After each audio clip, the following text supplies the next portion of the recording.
до сих пор кому-то не имется. Есть еще люди, которые хотят вернуться к временам Наполеона, забывают, чем это закончилось. This is my video update on this Friday afternoon, March the 7th, coming to you from Athens, Greece. Let's talk about some news. And we are going to talk about Putin and Russia. We'll talk about Trump in the Oval Office making some interesting statements. We'll talk about the EU War Summit, which wrapped up yesterday. Talk about Donald Tusk, Romania, Clown World. But let's start things off with Podolyak. Podolyak, he made a statement saying that Zelenskyy will not apologize to Trump. The Ukrainian leader was absolutely right to push the US president to change his stance on the conflict, Mikhail Podolyak has said. In an interview with the French magazine Le Point on Friday, Podolyak defended Zelenskyy, insisting that he was absolutely right in form and substance when he tried to convey to our American partners the key idea: nothing will be done without coercion of Russia. Without coercion of Russia, there can be no peace negotiations. Our president tirelessly explains to our partners what this war is and who provoked it. So we will not apologize for supposed mistake that did not take place. No apologies, as Kurt Cobain once famously sang. No apologies from Zelenskyy, coming from Podolyak. Podolyak is a good friend. He is always defending the Green Goblin. So Zelenskyy has not apologized, will not apologize. He posted on X the other day that he will not apologize. Trump, during the speech to Congress, said that Zelenskyy sent him a nice letter. But Zelenskyy didn't send him a nice letter. He posted on X that he will not apologize. Then Zelenskyy put out a video yesterday and said he's not apologizing. He's going with the Europeans. Who needs the United States? I'm going with Europe. And now we have Podolyak saying that Zelenskyy will not apologize for a supposed mistake that did not take place. In other words, Trump and Vance are a bunch of liars.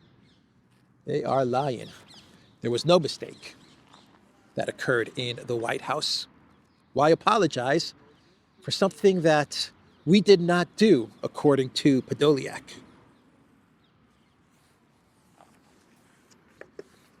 And yet, the Trump administration is traveling to Saudi Arabia.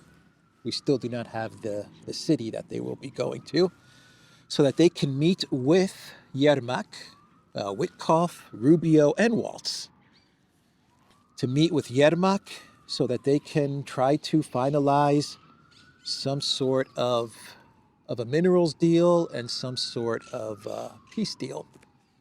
From what Witkoff said, we're looking at 6 months, a 6-month ceasefire. Is that what they're talking about? I think that's what he said. Yeah, they're chasing after Yermak and Ukraine to try and get a deal. They're not walking away. They're not ditching Ukraine. They're going to travel to Saudi Arabia to meet with Zelenskyy officials with no apology given. Who's holding the cards?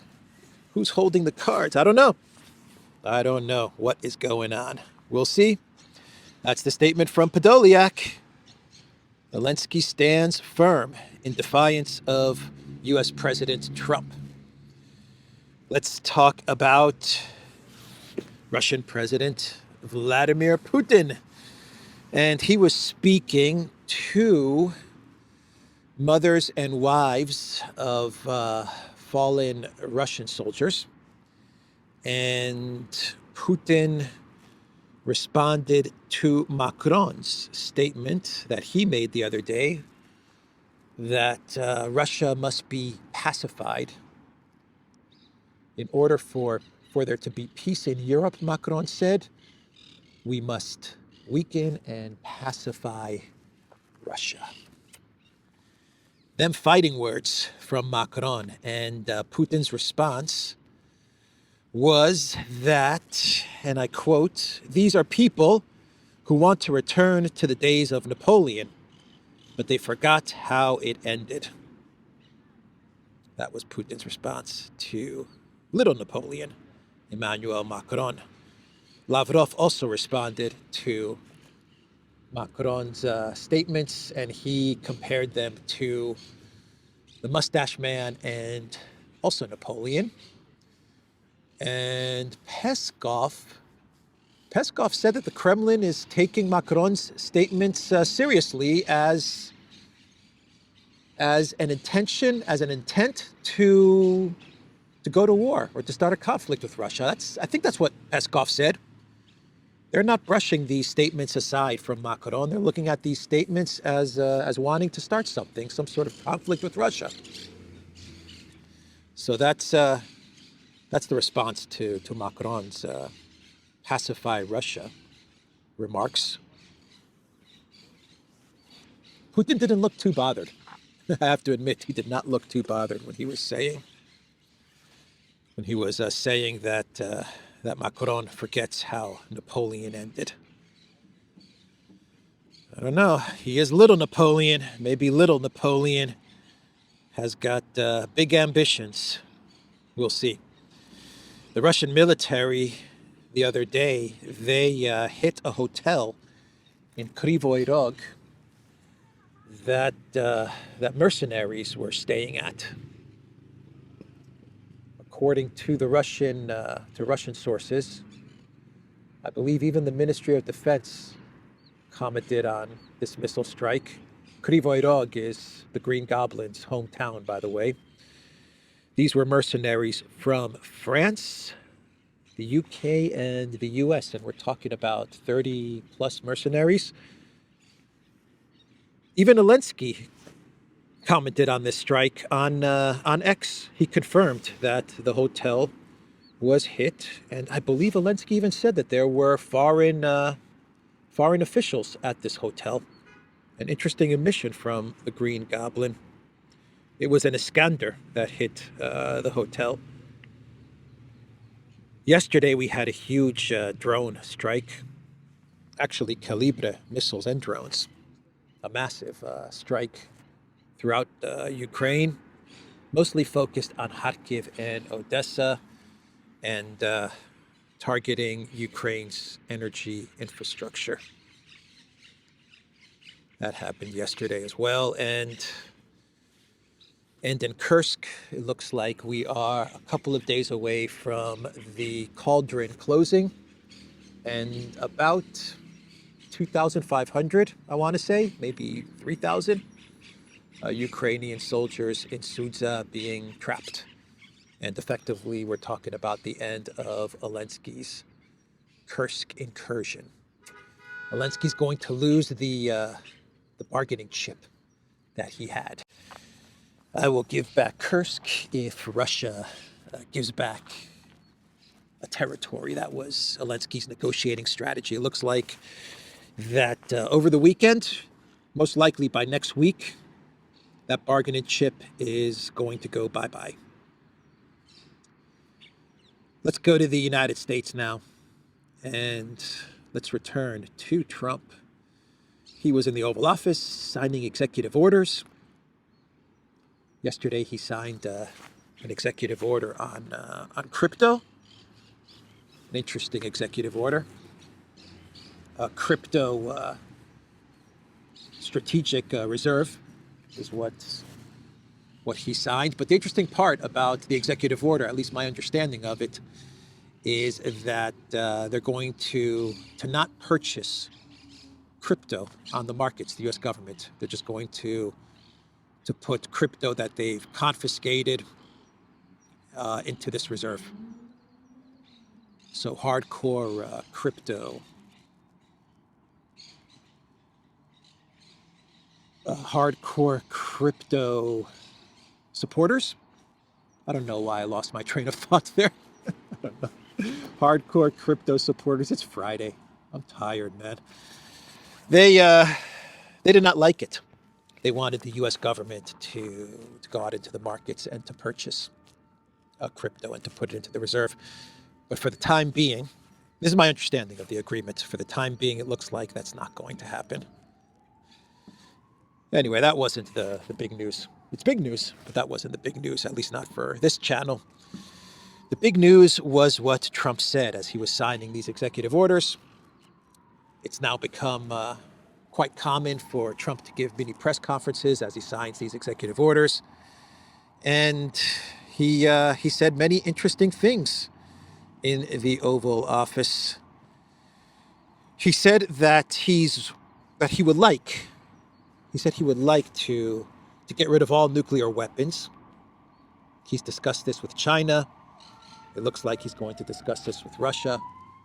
But he would like a world with no nukes. That was an interesting statement. Not going to happen.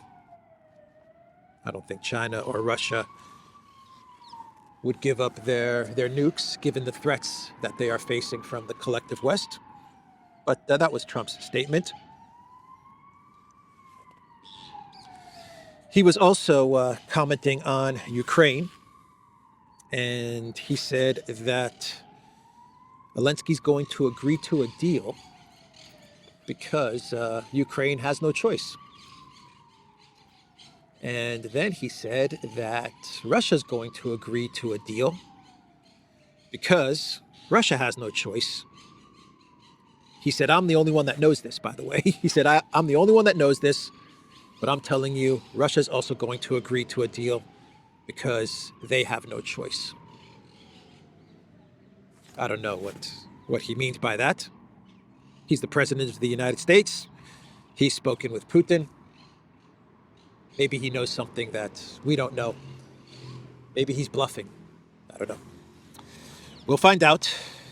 Trump said, and I quote, I think what's going to happen is that Ukraine wants to make a deal because they have no choice. I also think that Russia wants to make a deal because in some other sense, which only I know what, they have no choice either. We're also getting reports from NBC News that the Trump administration is looking to shake up NATO. What they're thinking of doing, this isn't official. This is coming from NBC News as well. Not the most reliable of sources, but the Trump White House is thinking of not providing U.S. protection to NATO member states that have not fulfilled the 2% GDP requirement. Is it 2%? I think it's 2%. That's what they're going to do. That's what they're thinking of doing. Trump considering major NATO policy shift. The president has discussed possibly favoring members of the alliance that spend a set percentage of their GDP on defense, sources told NBC News. Yeah, so in the White House, he was asked about NATO. And Trump said that he has a feeling that if something happened to the United States, if the United States was attacked or something like that, NATO member states would not come to help the United States, which is true. They would not. But then again, what would the NATO member states possibly be able to do in order to help or protect the United States? I mean, what is Estonia or Lithuania or Germany? What could they possibly do militarily that the U.S. cannot do? What do they have that the U.S. does not have? Nothing. Absolutely nothing. It's NATO is very much a one-sided alliance. It's the United States. It's a one-way alliance. The United States provides the protection, and the NATO member states, they allow the U.S. to have military bases, and they purchase weapons for them from the United States and stuff like that. And then when the United States wants a regime change or color revolution, or they want to start up a war or something, the NATO members go along with it. It's 80% the U.S. and 20% everybody else. So I don't know what kind of help Trump would be expecting from NATO members, but they can't really do anything. And even if they wanted to, they can't do anything.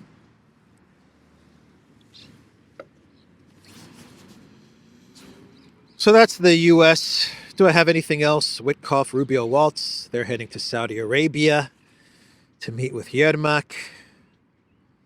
But Ukraine has no choice, according to Trump.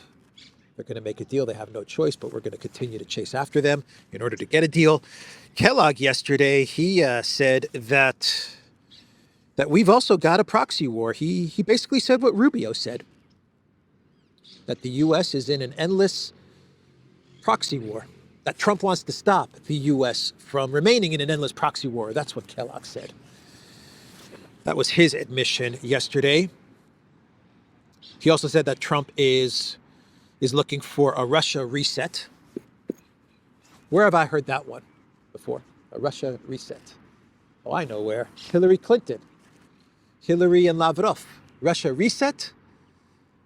And then we got the Maidan coup. That's what we got. Some Russian reset there. But that's what Kellogg said. And he also said that Trump's technique in order to get a deal in Ukraine is going to be to use carrots and sticks. And right now, Trump is using sticks when it comes to Ukraine. And he was referring to the pausing of weapons and military intel and stuff like that. And Kellogg made it a point to say it's just a pause. He said it's just a pause. Once Ukraine is ready to come to the negotiating table, then we will resume to give it weapons so it can fight a war.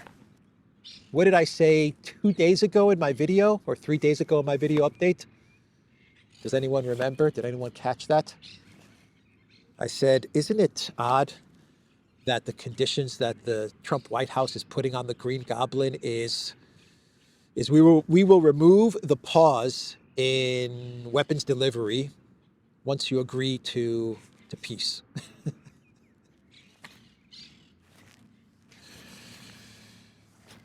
We'll continue to escalate with Russia once you decide that you want to enter into peace negotiations with Russia. Okay. All right, that makes sense. An upside down world. Zelenskyy posted on X. A very long message as the war summit concluded. Zelenskyy said, today was a very productive day in Brussels for Ukraine and all of Europe at the European Council summit. At the leaders level, I had good meetings with von der Leyen and Macron and some other people, blah, blah, blah. And then we get to the bottom of his message. And he says that the first priority could be to establish and fully control a ceasefire in the sky, stopping missiles, long-range drone and bomb strikes on energy and other civilian infrastructure, as well as ceasefire at sea, meaning halting all military operations in the Black Sea, which will ensure peaceful and safe navigation. So Zelenskyy didn't write this. Maybe he wrote the first paragraph. I had very productive meeting in Europe with my very good friends. Crazy commissioner, Little Napoleon, and some other people who I don't care about. But they give me money, so they cool guys. But what he wants is a ceasefire, a truce, he says. This was written by the UK, by Stammer. A truce in the sky. Interesting choice of words. The first priority could be to establish and fully control a ceasefire in the sky and in the Black Sea and no long-range missiles, halting all military operations. This is Stammer and Macron coming up with this paragraph. And then the UK and British soldiers come in, and it's checkmate Russia. That's what Yermak's going to bring to Witkoff and Rubio and Waltz. This is the deal that they're going to talk about in Saudi Arabia. They'll dangle the minerals deal. Maybe they'll even sign the minerals deal. Who knows? But this is what they're going to try to get Rubio, Waltz, and Witkoff to sign off on. And they were talking about a 6-month ceasefire, the U.S. Russia continues to say no ceasefire, no ceasefire. And the U.S. continues to say ceasefire, ceasefire, ceasefire. Macron says ceasefire. No one's listening to the Russians. Either no one's listening to the Russians or no one's taking them seriously. Or maybe Putin said, I'm going to say ceasefire, but President Trump, if you come up with a good plan, we'll agree to a ceasefire. I don't know. It's one of the three, isn't it? It has to be one of the three. But that's the plan. Get the U.S. to sign off on this truce. Create a no-fly zone, because that's what we're talking about here. Create a no-fly zone enforced by the United States. The calculation is that Russia is not going to dare shoot any U.S. or French or U.K. Fighter jets or anything like that over the skies of Ukraine. The ceasefire will then be enforced. And then the troops come in. And then if Russia touches the troops, you have a war between the U.S. and Russia. And if Russia doesn't touch the troops, then it's checkmate. Interesting plan. Or at least it's a stalemate. Not a checkmate, a stalemate. An armistice along the current front line. So that's what they're going to be bringing to the U.S. delegation. Yermak, Zelensky's entertainment lawyer. The brains behind the Green Goblin. So let's talk about the EU War Summit. What an S show this was. Zelensky walked into the room. All of this is scripted, by the way. All the leaders are sitting there. And then the producers, the producers and the director, they give Zelensky the go-ahead. They say they've got their headphones in there in the control room, right? They got everything ready, and they say, "Okay, Zelensky, are you ready? Are you on your mark?" And Zelensky says, "Yes, Mr. Director, I'm on my mark. Okay, go into the room." And Zelensky walks into the room, and all the EU leaders, they stand up at the sight of the next Churchill. Back to life. Churchill enters the room and they all shake his hand. The ladies kiss him. The men hug him. They get a whiff of that Zelensky number 5. Gets his money and leaves. Not quite. Not quite. He didn't get any money. Not yet. Well, he did get money, the UK money. That money already came in, or at least 1 billion of it. That arrived, according to my precious Schmiegel, today. 1 billion from 008 Stammer. But he was going for 30 billion. That's what he was going for. And the EU was ready to give it. And then party pooper Orban blocked the vote. Damn it, Orban. 30 billion, man. Damn it. Yeah, 26 of the 27 countries in Europe, they voted for 30 billion in military aid to Zelensky. I thought it was 20 billion. It's already gone up 10 billion. And Orban said no.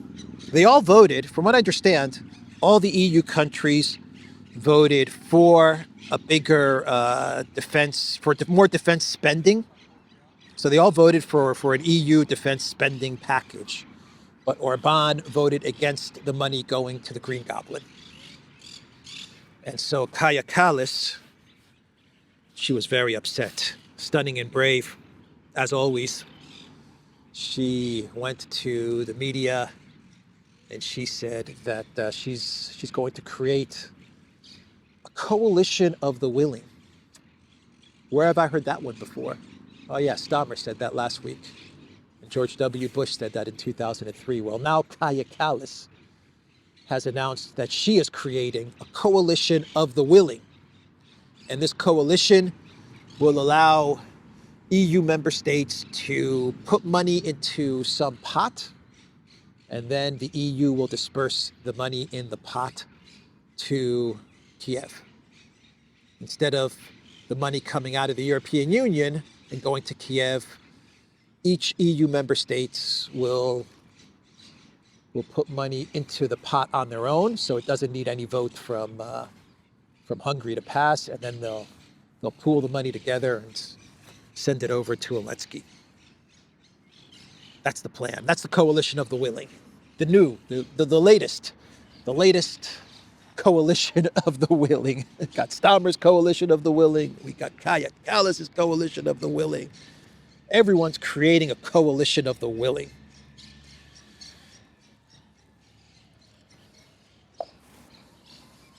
They also tried to steal the frozen assets, the 250 or 300 billion in Russian frozen assets. But 3 countries said no. The one country that said no is Belgium. I wonder why. Because they have Euroclear. They understand that if they steal this money, then Euroclear is in big trouble. Euroclear is already in big trouble, but that would be the end of Euroclear. So Belgium said no.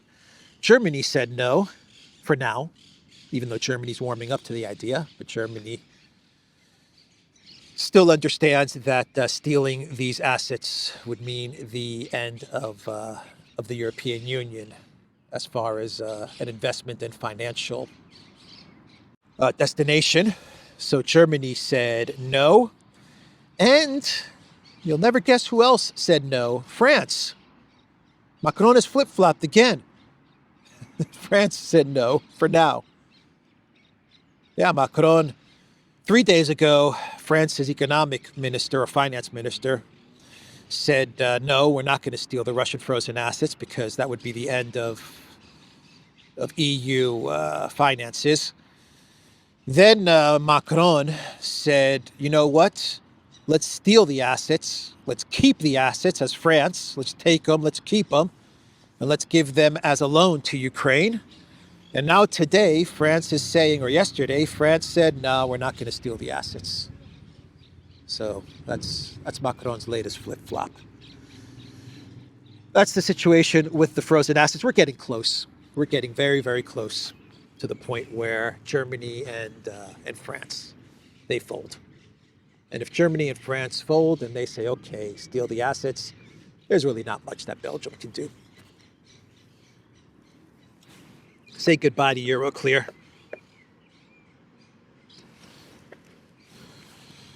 Macron also had a very romantic, very serious, romantic and serious sit down with Zelenskyy at this event. Just the two of them. It was filmed. We got some film. No statements, but film of them sitting down in a dark, quiet room, discussing the future. Macron and Zelenskyy.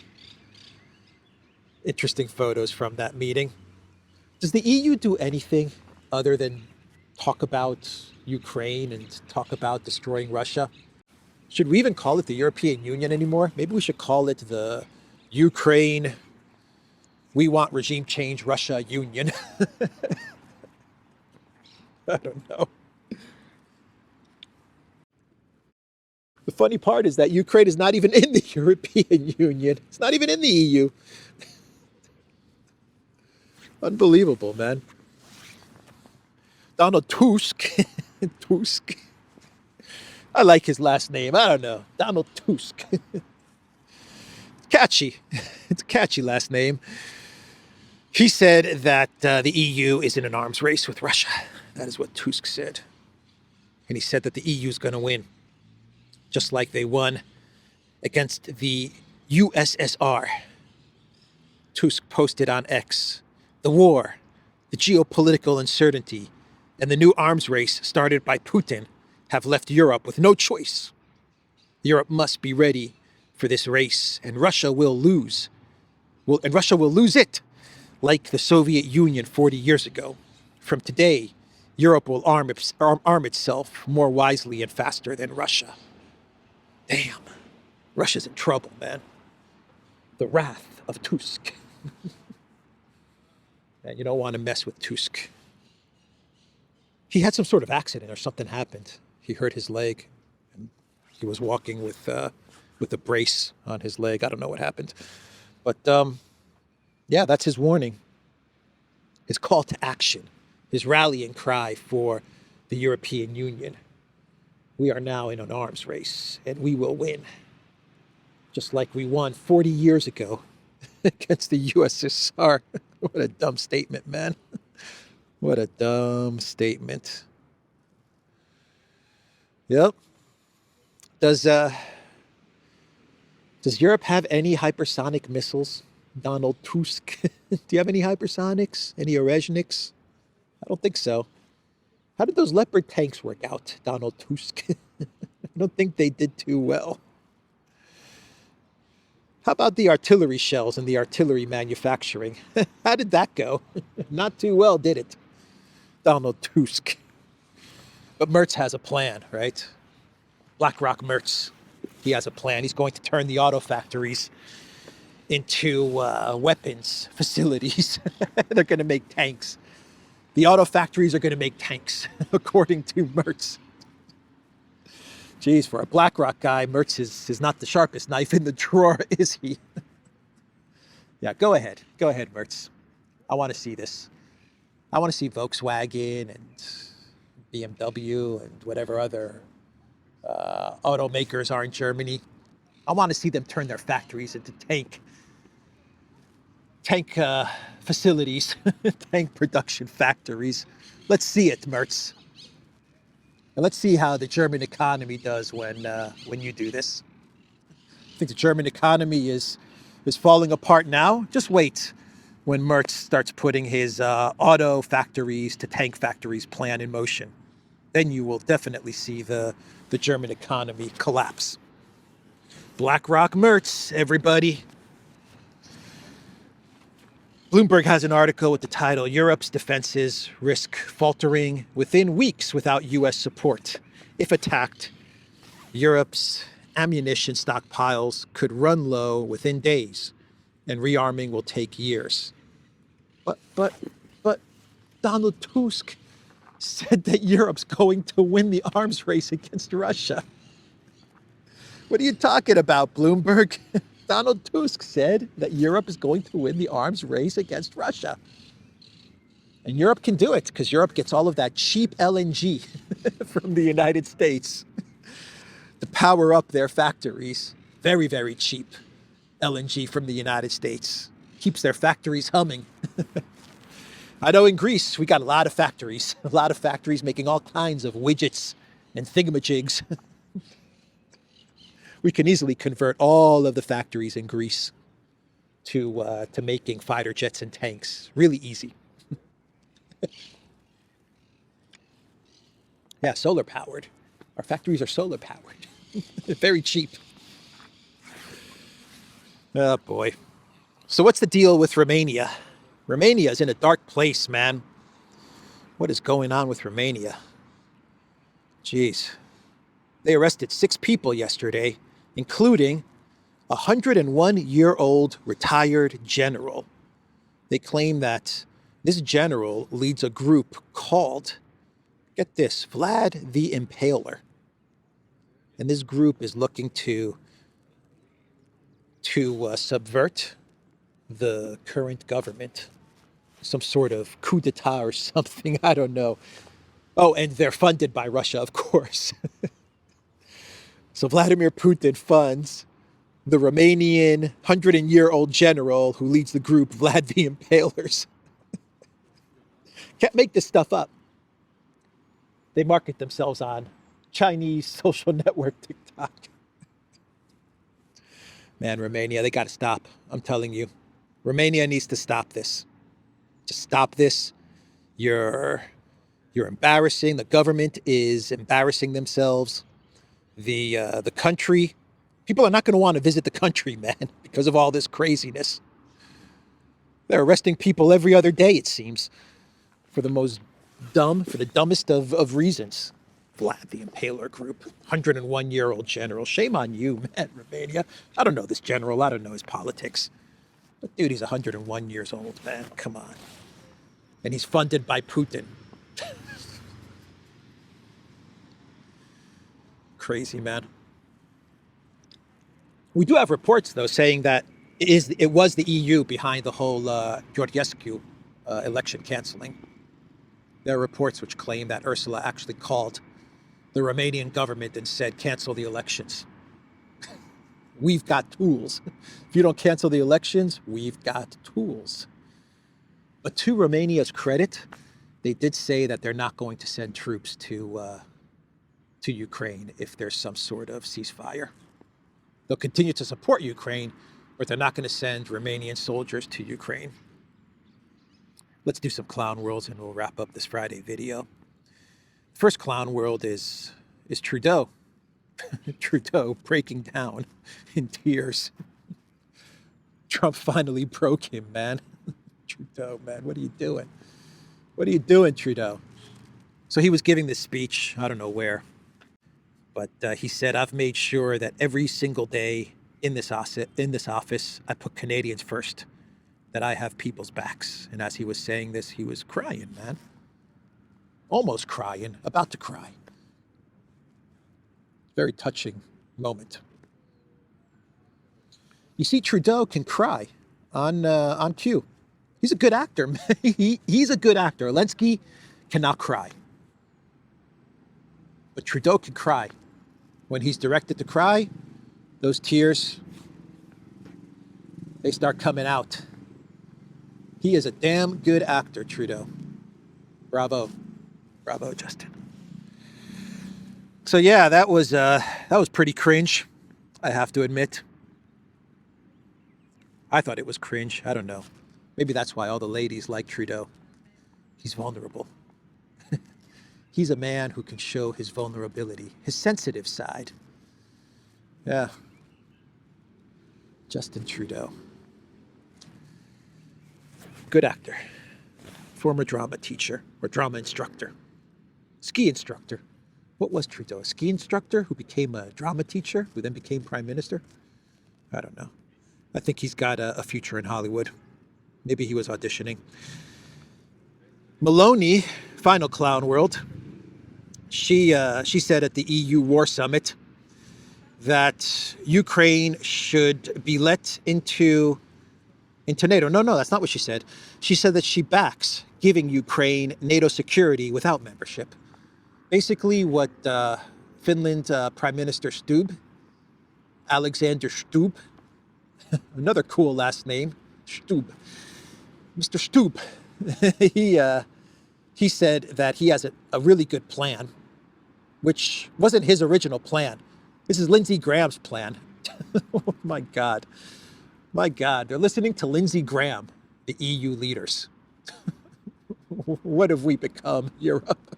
What's happened to Europe, man, when they're actually taking their ideas from Lindsey Graham?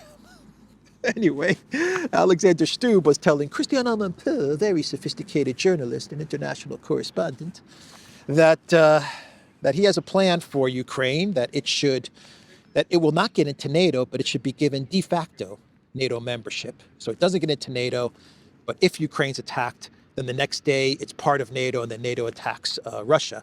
Well, Meloni pretty much said the same thing. She said that Ukraine is not going to get into NATO, but we should treat it as if it is in NATO.